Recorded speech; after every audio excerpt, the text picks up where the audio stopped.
course, temporality is all mixed up in this. So we're going to have to lean on what we've understood already in a deterministic four-dimensional case without branching. Okay, so here's how to give an account of uncertainty. So truth conditions for E is uncertain, uttered by A in WK, is that A at S does not know which world is A's. Or putting it another way, as of S, in some branches E happens, in other branches it doesn't happen. So, for that reason, therefore, E is uncertain. And that can be parlayed up into a characterization of what we mean by a personal thing, because, of course, physics doesn't really dictate how we use ordinary words. So here's how we can use the word personal thing. We mean a branch part. A part of a branch, an ordered pair, person branch or thing branch. And here I've given the denotation for it. And if that's what a thing is, if that's what an event is, his beta is describing some local event, or it could be describing a person, or perhaps a stage in a person's life. So it's up to us to find an appropriate way of translating ordinary words into, or giving truth conditions for ordinary sentence in terms of the underlying physics. And this is a way that works just fine. Well, I've called this branching worlds, and by branching I mean to be neutral about metaphysical ideas as to how one's supposed to be thinking about possible worlds. Here's how philosophers tend to cash out, be explicit about the notion of possible worlds. Possible world semantics has proved extremely valuable in philosophy, mostly for dealing with modal questions, questions of possibility, necessity, and so forth, counterfactuals. So philosophers like to use possible world semantics. It's a formal system whereby one quantifies over possible worlds. And then the question arises, well, how is one supposed to think about these possible worlds? The extreme, very few people believe it, the extreme view is that they actually exist. The more standard and prosaic view is that, well, no, they're not possible worlds like this world. They're linguistic entities or something else. But still the question arises, how are we to think of their parts? This is how metaphysicians think. And here's one way of thinking about it, that these worlds overlap. So, meaning that their parts at this early time, I've given it by S, are numerically shared by these different worlds. Don't worry if you don't understand what this means, by the way. That's fine, really. It doesn't really, I mean, maybe it doesn't really mean anything in application to real physics, because, you know, what are we supposed to think of parts of a dynamical process after all, right? Or well, I could say more in this vein, but let me just move on. Here's another way of thinking about these possible worlds, that they diverge. So they don't share parts that are numerically the same, they're just qualitatively the same. Okay, and of course, if the picture is diverging worlds, then very simply what uncertainty consists in is, I don't know which world is mine. We don't know which world we're in. If you have the picture of overlapping worlds, then you might think, well, we're in all of the worlds that have the qualitative character here in this room that we have. And then you might think, well, in what sense am I in one world rather than another? And then in what sense is there any meaning to the notion of uncertainty as to which worlds one is in? So you can see how this goes.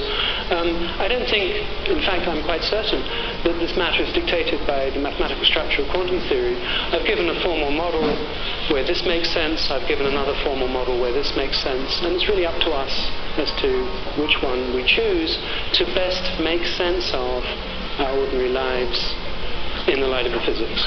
Okay.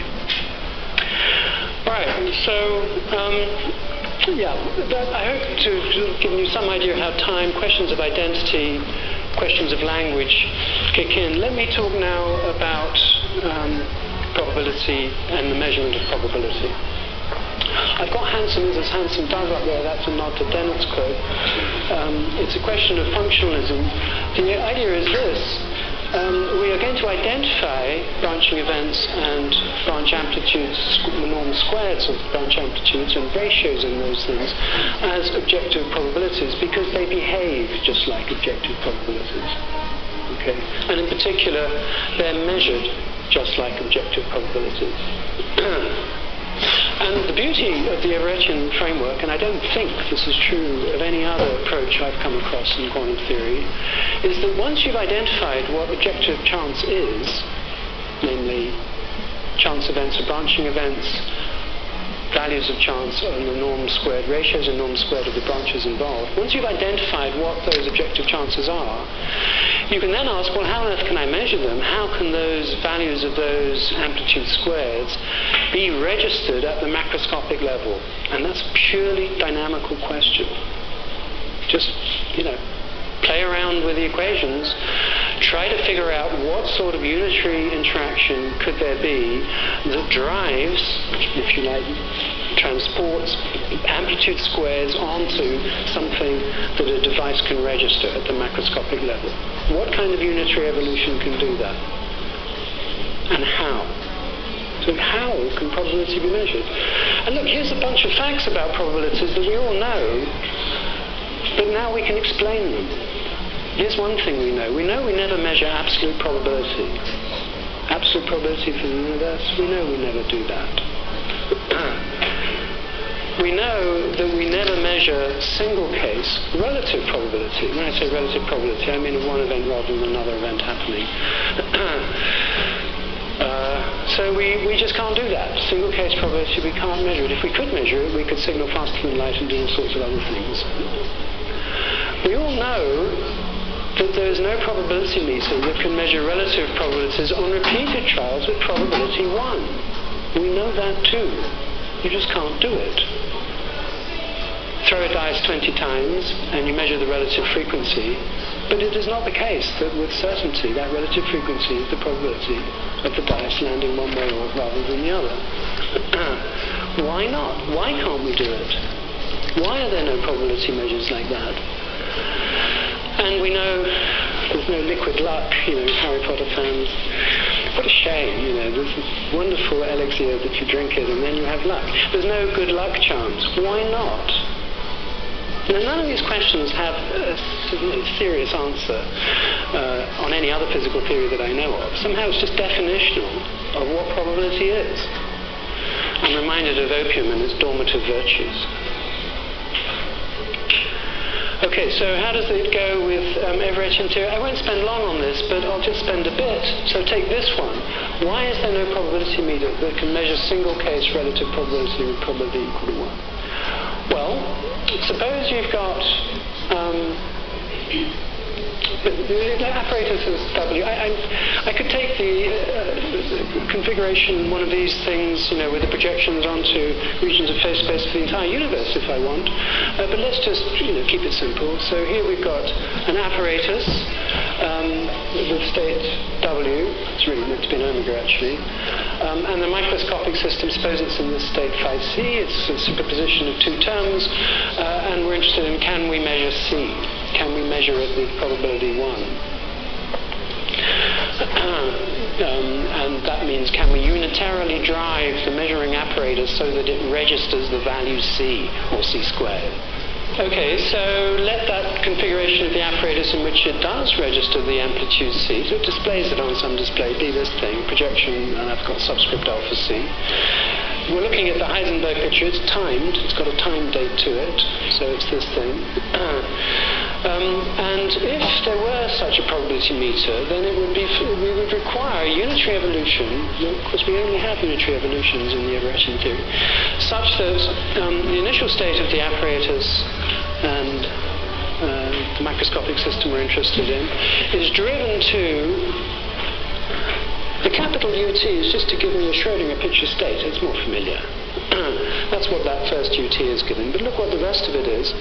It's an eigenstate of P subscript alpha C.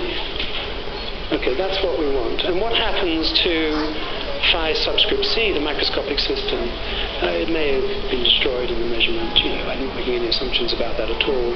That's getting acted on by the unitary time evolution contained in the Heisenberg picture projection, the P subscript alpha C. Okay, so that's what we want, the right-hand side. But if this thing is going to function in this way, then for some other superposition, phi c primed here, we'd want a similar unitarily deterministically driven outcome with a device registering C primed. But now look at those two equations. It's clear they can't be satisfied by any unitary evolution. Why not? Because the inner product of the right-hand sides has got to be 0. These are macroscopically distinct outcomes. But the inner product of the left-hand sides could be as close to 1 as they like. Okay. C prime could differ very little from C. So they can't be anything like that. Okay, and you can go through the list, put it up again. You can, and there's more things to this list than I do. And you can figure out how come there can be no such probability meter. But then, of course, the interesting question is, well, how do you measure? How on earth do you measure probabilities? And here's how you measure them.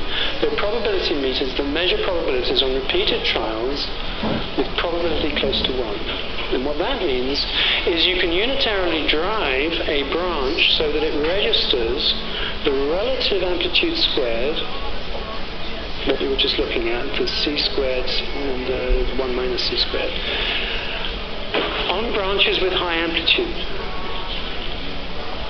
and fails to do that on branches with low amplitude. So you take all of the branches that result, all of those with the right relative frequencies have total amplitude squared 1 minus epsilon. All of those with the wrong frequencies have amplitude epsilon, amplitude squared epsilon, where epsilon goes very quickly to 0 with the number of trials.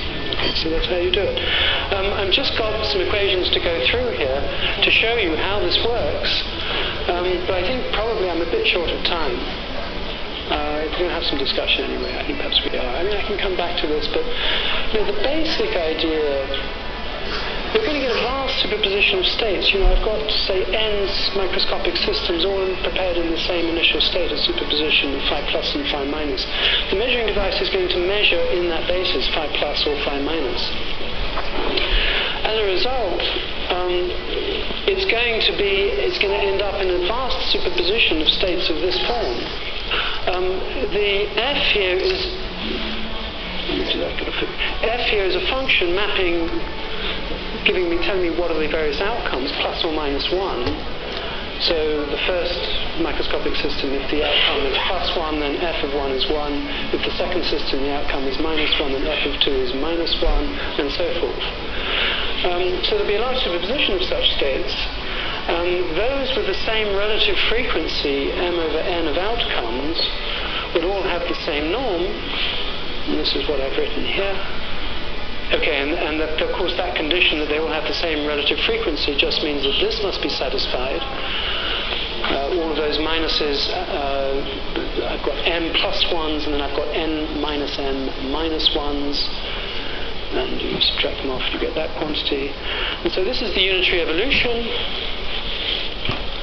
We end up with this thing on the right-hand side. And if you look at what this thing on the right-hand side is, the furthest right, the summation there, it's over all of the f's with the same relative frequency. And you get this combinatorial expression involving the n factorial expression, how many different ways of selecting m out of n, okay, independently and so forth.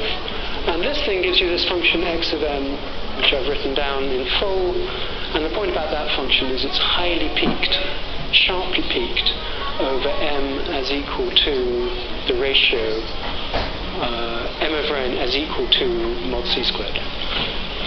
Okay. So that's the crucial and only way so far that we know of how to measure probability under this unitary evolution. It's also the only way that we know how to measure probability just forgetting about the Everett interpretation, just doing physics with quantum mechanics, Copenhagen, or conventional formalism, whatever. It's how you measure probabilities in pilot wave theory in equilibrium. An interesting question as to whether you might be able to do it differently in out of equilibrium, and so forth. Okay, so enough on that, enough on measurement. I'm going to conclude shortly, but let me just come to mind And what's going on there, the issue there is, well, coming back to my list, why should we conform our degrees of belief to these objective physical quantities? Who cares what these amplitudes squared are? Okay, I've got a way to measure them. Okay, there's branching. Okay, there's some uncertainty. But why should I bet on those outcomes, lining up my bets with the modulus squared?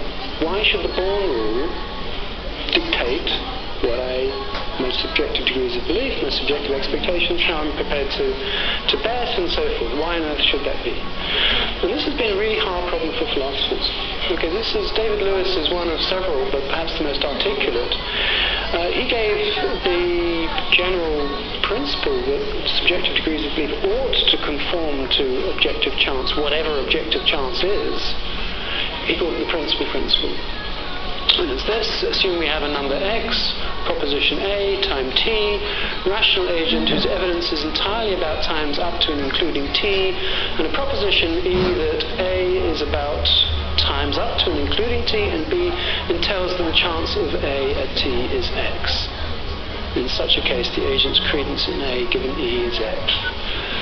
And really the point is it ought to be x. This is a normative principle. We ought to conform our subjective degrees of belief to these objective quantities. But why? I mean, as soon as you start to think about it in that way, it becomes really rather peculiar. If you think that the objective quantities are relative frequencies, actually recorded relative frequencies, then it sort of starts to be, you can sort of maybe see why. But we're certainly not in that ballpark, are we? And anyway, we know relative frequencies don't work. Frequentism doesn't work. I mean, let me just read out what Lewis has said about this. It's rather nicely put. The distinctive thing about chances is their place in the principle, which compellingly demands that we conform our credences about outcomes to our credences about their chances. Roughly, he who is certain the coin is fair must give equal credence to heads and tails. I can see dimly how it might be rational to conform my credences about outcomes to my credences about history, symmetries, and frequencies. I haven't the faintest notion how it might be rational to conform my credences about outcomes to my credences about some mysterious things called potentialities, for example. Lewis actually used the word unhuman magnitudes. That's a sort of technical term in philosophy. A magnitude that is sort of funny. It's like a power or a disposition or a potentiality. It's, the sorts of quantities that aren't funny, aren't peculiar. Things like mass, lengths, durations, time intervals, charge, categorical properties of things. But what a potentiality is, heaven only knows. Again, I come back to opium has a dormative virtue. Is this really explanatory? So he says, don't try to take the mystery away by saying that this unhuman magnitude is none other than chance. I say that I haven't the faintest notion how an unhuman magnitude can possibly do what it must do to deserve that name, namely fit into the principle about rationality of credences. So don't just stipulate that it bears that name. Don't say, here's chance, now is it human or not? Ask, is there any way that any human magnitude could fill the chance role? Is there any way that an unhuman magnitude could either actually? And what I fear is the answer is no, both times. So for Lewis, this was really a serious problem in his general project of analyzing things like mentality, intentionality, causation, many other counterfactuals, many other philosophical notions on this Humean tapestry of events, as he called it. Okay, so that's the situation. It's been in the sort of quagmire now for decades. Nobody really knows how to make much progress with the principle. There is a project, a sort of broadly Lewisian project that I'm not going to discuss it. It's not perhaps entirely hopeless, but here's something really remarkable. This is due to David Deutsch and David Wallace. And it's an analysis of how rational agents should behave in the Everett interpretation in the face of branching. How they should behave.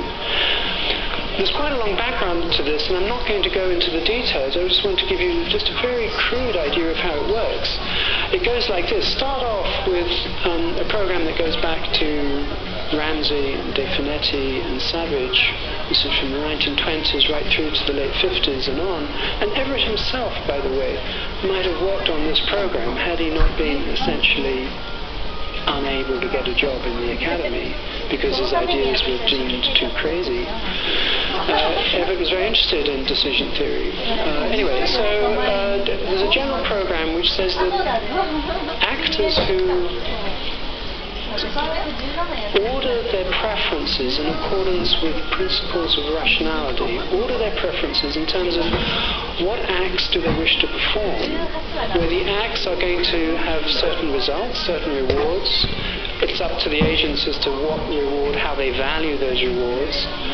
But initially, anyway, let's suppose that these are actions in the face of uncertainty. If you obey these decision theoretic rules, then, whether you know it or not, you must rank order your actions in terms of their expected utilities, where the expectation value is determined by your subjective degrees of belief.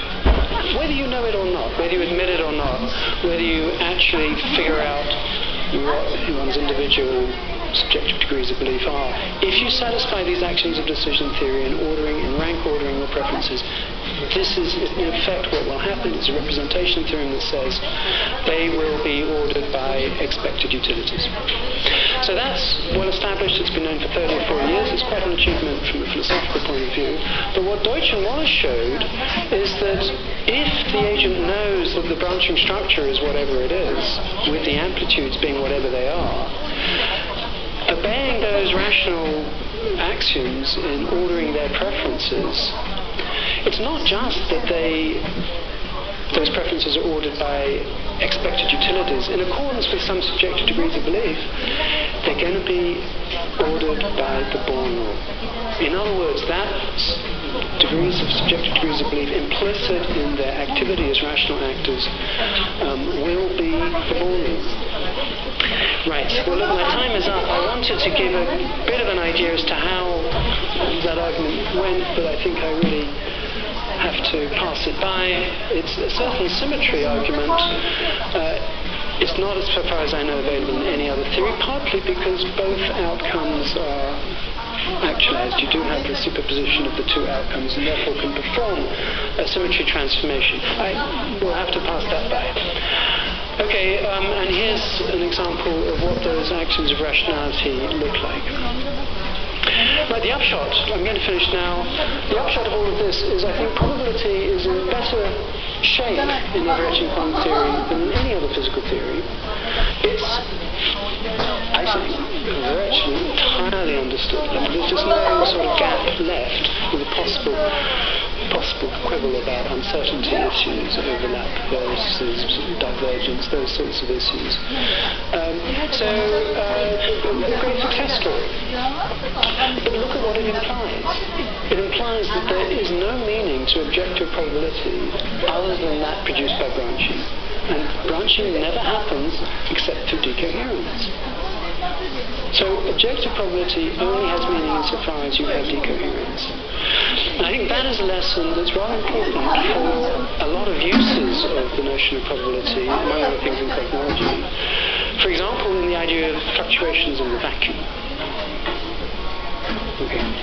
And of course, one of the standard ways of explaining why is it that we have the enormous problem that we do, as it seems, with the cosmological constant, it's because there are these fluctuations in the vacuum and they become larger and larger the shorter the length scales, going to infinity, in fact, unless new physics kicks in.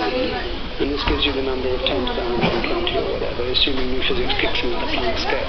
So the zero-point energy goes all the way down. And that's just wrong from an Everettian point of view. If what you're talking about are probabilistic fluctuations,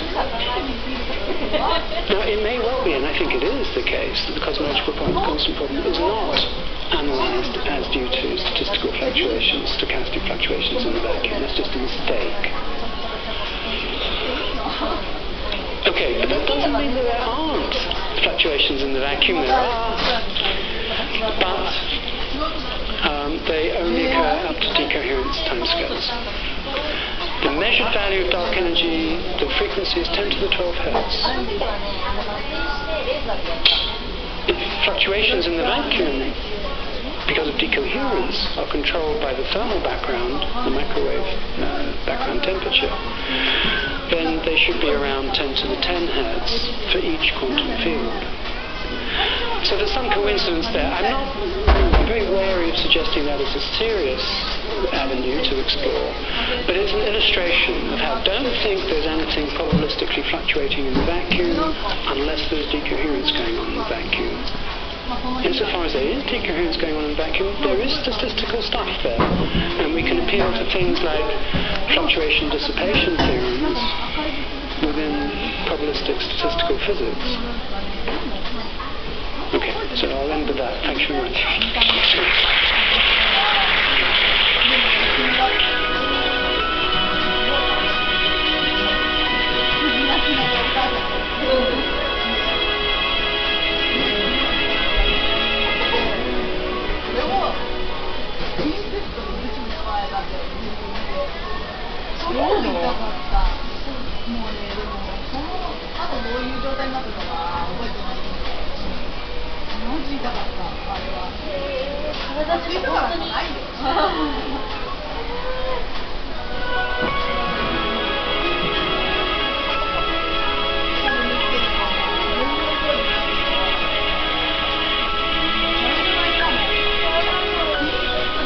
To hear more about how your quantum system evolves over time.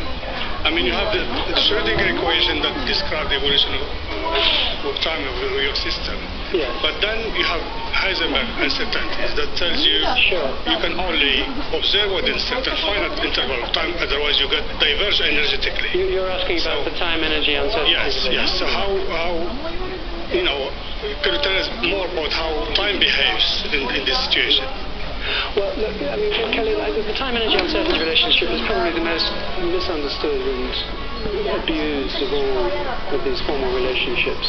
And let me not try to give a succinct account of it. I may get it wrong, and I don't want to make such errors. If I can just talk about the momentum position uncertainty relationship, though.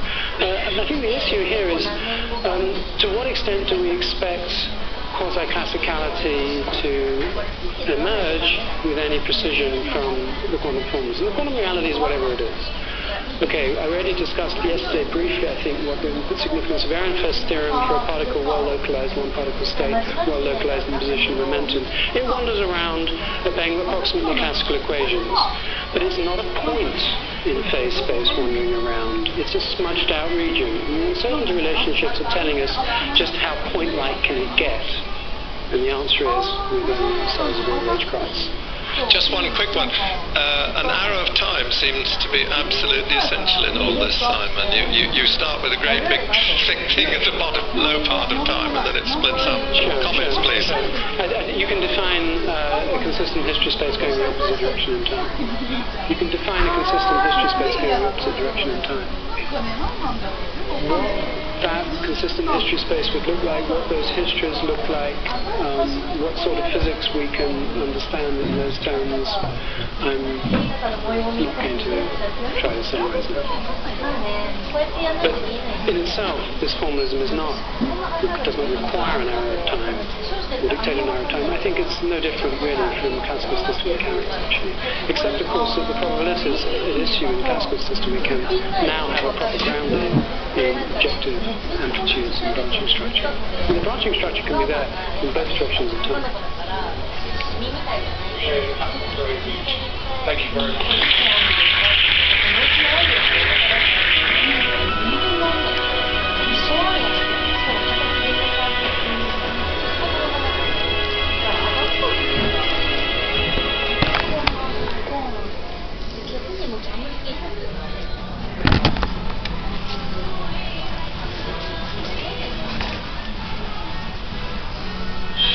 When someone is browsing on their phone, clicks a link, and then has to sit there waiting for the page to load, it's not just annoying for them, but it could be costing you business. If a page takes more than 3 seconds to load, people bounce, and they may not return to your site if it loads too slowly. Now imagine a better mobile browsing experience. Someone clicks a link, it loads instantly, and they can scroll right away and stay engaged. The longer they spend on the page, the more likely they'll convert to your offer, purchase an item, and consume more content. Introducing Amp from Instapage. Instapage has the only builder that allows you to create lightning-fast mobile landing pages using Google's AMP framework. For existing customers, you can convert your current pages to AMP by simply saving Instablocks and reusing them to build an AMP page.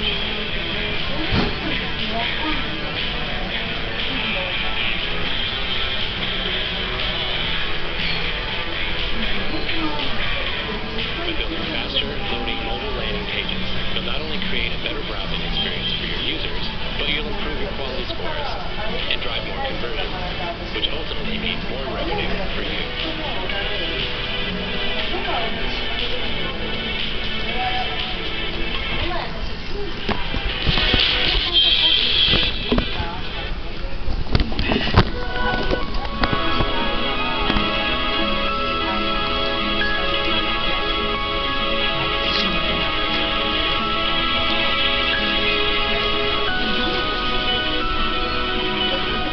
Thank you for having me back again today. Well, I'm going to talk about thermodynamics, information, and consciousness in a quantum multiverse. Building on the stuff I talked about yesterday, and building very much also on what we heard about from Simon Saunders, and how I think the Everett interpretation, combined with some other very basic ideas, leads you to some very interesting conclusions. But first, I have to tell you that last night, Joe Silk very kindly hosted us for a very nice dinner and pointed out that a quantum experiment actually has to be repeatable. It's one of the key principles that Simon Saunders mentioned of a good measurement. So let's repeat the measurement we did from yesterday and see if we actually get the same answer. Which view of quantum mechanics is closest to your own? Is it Copenhagen interpretation? If so, raise your hand. We have one. Only one today. Two. You have to raise your hands pretty high so I can see them. Two. Going once, going twice. Two. You're taking notes, Mia? Modified dynamics. Zero. Many worlds. 1, 2, 3, 4. Keep them up high, don't be shy. 5, 6, 7, 8, 9, 10, 11, 12, 13, 14, 15, 16, 17, 18, 19. This experiment is not quite repeatable, I think. I'm going to actually put down here so you can also see. So we got 19 here. We had 0 modified dynamics and 2 Copenhagen. And what about consistent histories? How are they doing today? We have 1 consistent historian in the corner, going once, going twice. 1 and Bohm. How many Bohmians today? 1, 2, 3, and 4 Bohmians. And how many relational? So it's a little bit unfair because Carl still hasn't had a chance to give his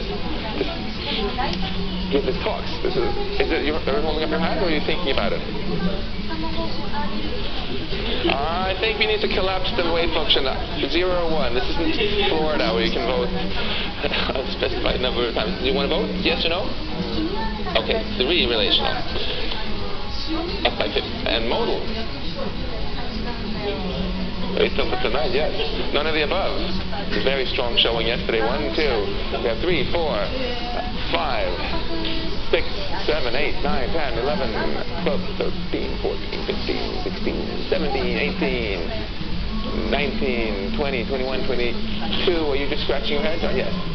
Did I say 22?